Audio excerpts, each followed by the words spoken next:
On this episode of the Film Room, we're going to take a look at Georgia offensive tackle Broderick Jones. If you're not familiar with what I do in these videos, I like to take a look at these prospects, show you clips from their games. This isn't a highlight reel, but show you clips from their games to illustrate, to show you the type of prospect that your team could be getting in the 2023 NFL Draft. So let's not waste any more time. Let's look at Broderick Jones, and let's see why he's considered one of the three best tackles in this 2023 NFL Draft class. Now, the first thing that stood out to me about Broderick Jones was his ability to be a bully in the run game. Here against Georgia Tech, he's lined up as a left tackle, and he's going to get up underneath this defensive end, and he's going to drive him off that ball. Actually, literally picks him up to move him out of the way. And it's just this strength. He's got good leverage. He gets those hands underneath, and he's literally able to pick him up and push him off that ball. Now, the running back didn't get very far, but that just goes to showcase the strength, the power at the point of attack that Broderick Jones has in the run game. Here against South Carolina, we see another example of him. He's just able to engage with this defensive end and just push him out of the way. The defensive end was probably looking to set the edge, but Broderick Jones was able to just displace him, move him off his spot, and take him out of the play. And we see at this initial contact, he's able to use that right arm, right hand, and you just see this push that he gets to kind of get him moving where he wants, and then just use that lower body strength to just kind of usher him out of the club. We see another example of it here. He's able to engage and just push his guy. And I just love the showing of strength and power, but also just that leverage. He gets locked in there, and he's able to use those strong, powerful legs just to kind of push you out of the way and open up that running lane. Here we see Broderick Jones in more of a pass type set.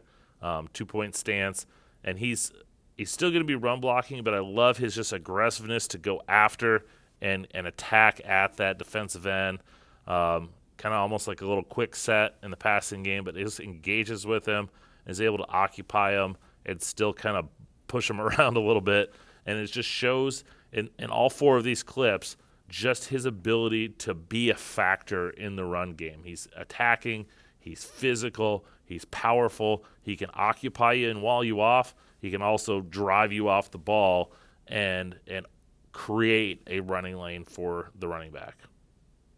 Now, it's one thing to showcase him as a run blocker, and I think that's his strongest suit because he's pretty strong at it. But we got to see him as a pass protector. And Broderick Jones can do basically everything that you want. Here against South Carolina, he's going to do a little quick set, 45-degree angle. He's able to just get out there and engage. And this is a quick pass, but once again, he shows that ability to get out laterally quickly and engage with that defensive end. He's making him have to widen out. This is a quick pass. Stetson Bennett wants to get the ball out quick on that slant, and his ability to get out there quick forces this defensive end to get wide, and it gives the quarterback a passing lane to make this throw. We see another example of that here. Once again, he's just able to get out there quickly, get engaged with that defensive end, and just kind of hold the point to allow his quarterback time. And he did kind of slip there at the end, but Broderick Jones had him in a position where he was able to control him and give that quarterback enough time. It was a roll a bit to the opposite side, but once again, Broderick Jones just shows that initial quickness to get outside, cut off that defender, and make them have to redirect and make another move. So not only can Broderick Jones quick set, get out there quickly, engage, he also shows the lateral agility to be able to mirror and slide with defenders. Here he is against Georgia Tech. This defensive end, defensive tackle, is going to slant outside, and he's able to just engage with them and just kind of move with him and just stick with him. And that's what I like about him. It's not only does he have the quickness to get out and stop, but he has that lateral agility to be able to slide with and stay with defenders in pass protection. Broderick Jones also has the ability to be stout at the point of attack. We saw that in the run game. Gets locked on you, drives you off. In pass game, when he's able to get his hands on you, he's able to lock you down as well. Here against South Carolina, he's able to get his hands inside. His hands are right in the chest of that defensive end, and he's able to hold his point, lock him down so that he's not able to get off. And I love that about him, just getting those hands in there, having those strong hands to be able to shut down the defender when he gets his hands on him. You know, it's one thing to be able to be quick off the ball. It's another thing to be able to slide with. In today's NFL, as an offensive tackle, you have to be able to get depth to cut off these speed rushers. And Broderick Jones also shows the ability to do that here against South Carolina. He's able to get back, get some depth to engage with this defensive end. Now, it wasn't flying off the ball in that, but it just shows that ability to be able to kick step back, get some depth, and give his quarterback time to throw. And then finally, I want to see my offensive tackles be able to redirect. It's one thing to be able to have the quickness to get out and shut them down initially, but can you counter them? Can you react to them? Here against South Carolina, Broderick Jones, this defender is going to make a quick slant in. He's already moving outside. Okay? He's starting to go outside. The defender slants in. He's able to make that quick move inside and kind of just push him down the line. You know, he had ability, if he didn't run into the right guard, to push him even further down the line. But it's just that ability to make the quick move, push him down, react. You've got to have that quick reaction as a tackle, playing out in space at times. And we see here Broderick Jones is able to make that quick reaction back inside, push his guy down, and allow Stetson Bennett once again, or make the quarterback be able to make this throw down the field. There is a lot to like about Broderick Jones as an NFL offensive tackle prospect. As I said at the top, he's widely viewed as one of the 3 best tackles in this class. A guy that's probably going to go in the top 20 picks. I would think he was going to go in the top 15 picks, but we've had tackles, guys like Rashawn Slater, that are really good top 10 caliber picks who get pushed down. So that's why I'm kind of saying top 10, top 20.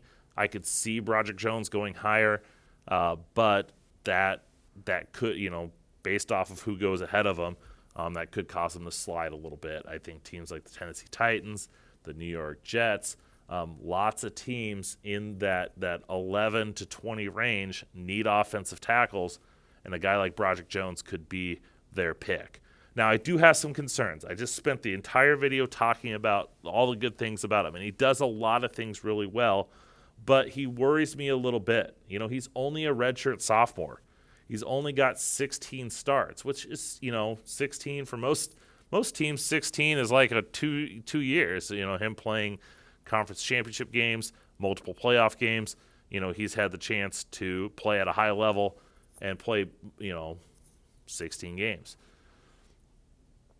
But he's still a redshirt sophomore. He's still young. And you don't want – it's not always apples to apples, but sometimes redshirt sophomores, especially at the offensive line, they're not ready to come into the NFL right away.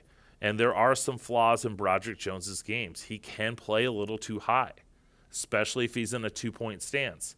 He tends to be a little too upright, and that could cause him to be vulnerable to a bull rush. It could cause him not to be as explosive and make that quick reaction. You know, he's only 6'4". You know, does he have the length? I mean, we've seen guys 6'4" at offensive tackle still play well in the NFL. Does he have the length to do that? We don't have verified measurements. He looks long. He doesn't look small out there playing, but that is something to kind of keep an eye on. I think his youth, I think his pad level are my two causes of concern. I still think he's not a fully developed prospect, but once again, he's a redshirt sophomore. But I think he's got all the tools to be successful. I think he could play offensive tackle. I'm not going to be shocked if he ends up moving inside to guard. I've never seen anyone suggest that, but as I said, when I watched him, when he was down with a 3-point stance or in a more lower stance, he was a lot more effective. So could potentially moving him inside the guard and having him be an all-pro type guy there be a possibility? I don't know. I think he's going to be drafted as a tackle. I think that's where he's going to play, but I'm not going to be shocked if that ends up happening. All right, that's going to go ahead and do it for this episode. If you like what you've seen, make sure you subscribe. Hit that bell for all the notifications as well. Make sure you're following me on all social media, draft_Brian on every place that you want to go to. Thanks for watching. Hope you enjoyed. Until next time.